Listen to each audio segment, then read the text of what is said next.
রাধে রাধে, শ্রী রাধারানীর ভোজনালয়ে স্বাগতম। আজকে তোমাদের সাথে মোমো রেসিপি শেয়ার করব একটু অন্যরকমভাবে, নতুন স্বাদের। তার জন্য শেষ অবধি দেখতে থাকো। ভালো লাগলে লাইক, শেয়ার, সাবস্ক্রাইব করে পাশে থেকো। আজকে মোমোর ভেতরে স্টাফিংটা করব সোয়াবিন দিয়ে।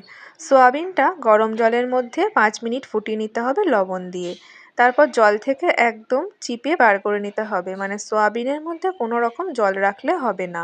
আর নিয়েছি ভুট্টা দানা, মানে কর্ন, সেটাও গরম জলের মধ্যে একটু ফুটিয়ে নিয়েছিলাম। আর এইখানে নিয়েছি 5 থেকে 6টা মতন টমেটো, একদম টুকরো টুকরো করে নিয়েছি ছোট ছোট করে। আর ক্যাপসিকাম লঙ্কা একটাই, যেটা ছোট ছোট টুকরো করে নিয়েছি। এরপর একটা মিক্সার গ্রাইন্ডারের বাটির মধ্যে নিয়ে নিচ্ছি সোয়াবিন। সোয়াবিনটাকে মিক্সারের মধ্যে ভালো করে রাফলিভাবে একদম চপড করে নেওয়ার মতন চপড করা হয়ে গেছে। আর সোয়াবিনটাও তো আমার অনেকটা পরিমাণ ছিল, তাই আমার এখানেতে 3 থেকে 4 বারে সমস্ত সোয়াবিনটাকে আমি রাফলিভাবে চপ করে নিয়েছি। এরপর একটা প্যানের মধ্যে দিয়ে দিচ্ছি বেশ খানিকটা তেল। সাদা তেল দিয়েছি, মানে সানফ্লাওয়ার অয়েল। তারপর দিয়েছি আদা, বেশ খানিকটা পরিমাণ আদা দিতে হবে।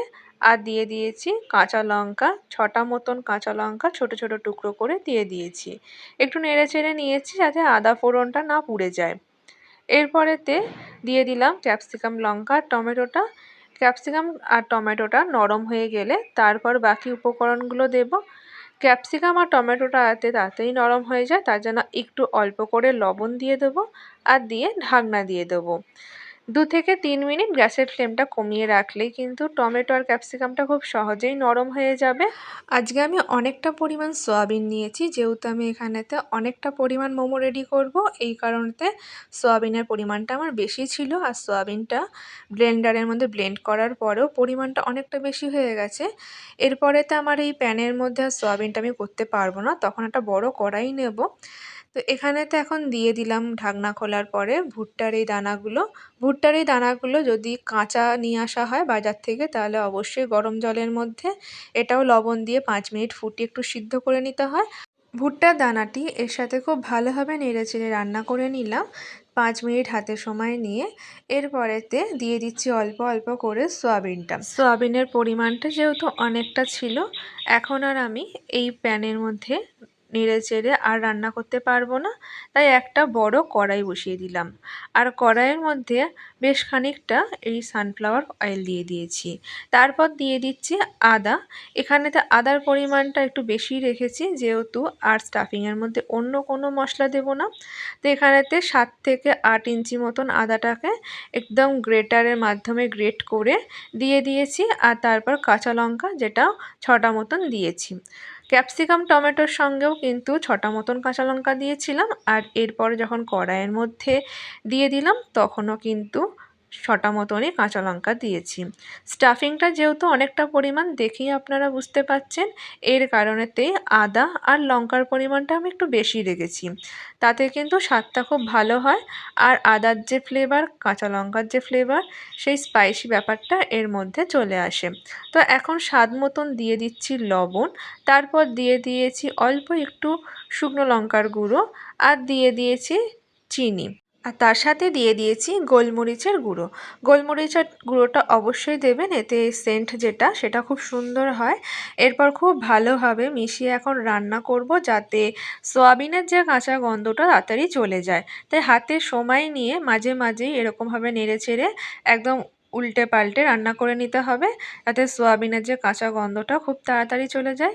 এই অবস্থায় গ্যাসের ফ্লেমটা অবশ্যই হাইয়ে রেখে দেবেন, তাতে তাড়াতাড়ি সয়াবিনটা নেড়েচেড়ে রান্না করে নিলে কাঁচা গন্ধটা তাড়াতাড়ি চলে যাবে। এখন অনেকক্ষণ ধরে নেড়েচেড়ে রান্না করে নিয়েছি, আর সয়াবিনের কাঁচা গন্ধটাও চলে গেছে। এখন নামানোর আগে দিয়ে দিলাম জলজিরা পাউডার। 2 চামচ পরিমাণ জলজিরা দিয়ে দিয়েছি। আর এখানেতে জলজিরার পরিবর্তে দেওয়া যেতে পারে আমচুর পাউডার কিংবা চাট মশলা।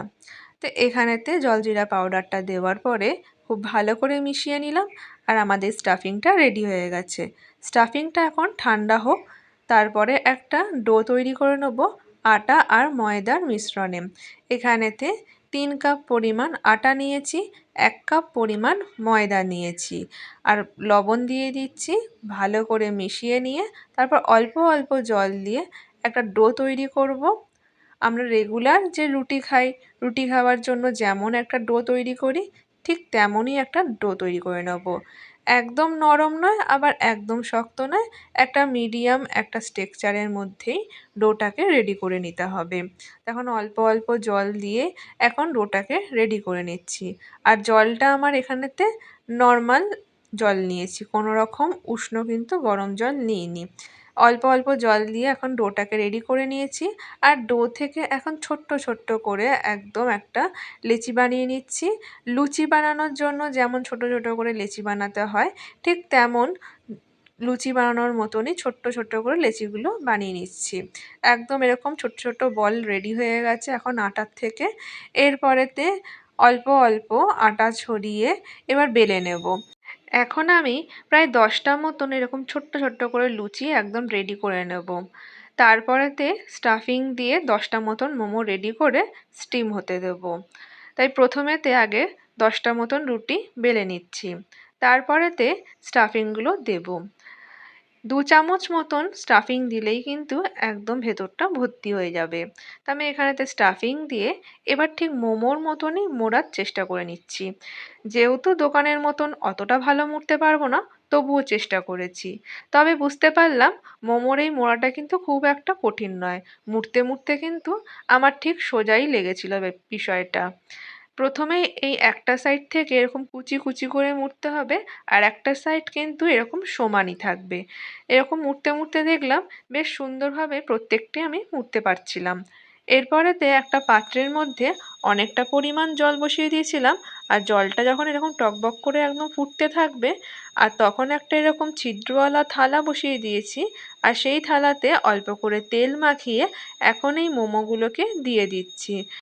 এরপর এটা ঢাকনা দিয়ে দেব, আর গ্যাসের ফ্লেমটা হাইতেই রাখবো। 5 থেকে 8 মিনিটের মধ্যেই কিন্তু এই মোমোগুলো রেডি হয়ে যায়।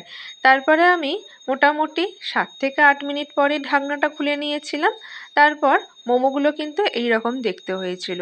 যেহেতু আমি আটা দিয়ে রেডি করেছি, এই কারণে আমার মোমোগুলো একটু লালচে লালচেই দেখতে হবে। আর যারা একদম ময়দা দিয়ে রেডি করবে তাদের এগুলো একটু সাদা হয়। তা আমি চারপাশ থেকে একটু ঠান্ডা জল দিয়ে দিয়েছিলাম, যাতে তাড়াতাড়ি মোমোগুলো থালা থেকে খুলে চলে আসে। গরম গরম মোমো তো থালার মধ্যে একটু লেগে থাকে, চারপাশ থেকে অল্প একটু ঠান্ডা জল ছিটিয়ে দিলেই মোমোগুলো খুব তাড়াতাড়ি থালার থেকে একদম খুলে যায়। আর খুন্তির সাহায্যে বার করতে গেলে খুন্তির খোঁচাতে মোমোগুলো কিন্তু একটু ফুটো হয়ে যাওয়ার চান্স থাকে। তাই আপনাদের কাছে কোনো রকম স্প্যাচুলা কোনো চামচ থাকলে খুব সহজে আপনারা বার করে নিতে পারেন। এখন রেডি হয়ে গেছে সোয়াবিনের মোমোগুলো। অবশ্যই কমেন্ট করে জানাবেন যে আপনাদের সোয়াবিনের মোমো কেমন লাগলো। আর আপনারাও বাড়িতে ট্রাই করে দেখবেন। ভালো লাগলে লাইক, শেয়ার, সাবস্ক্রাইব করে পাশে থাকবেন।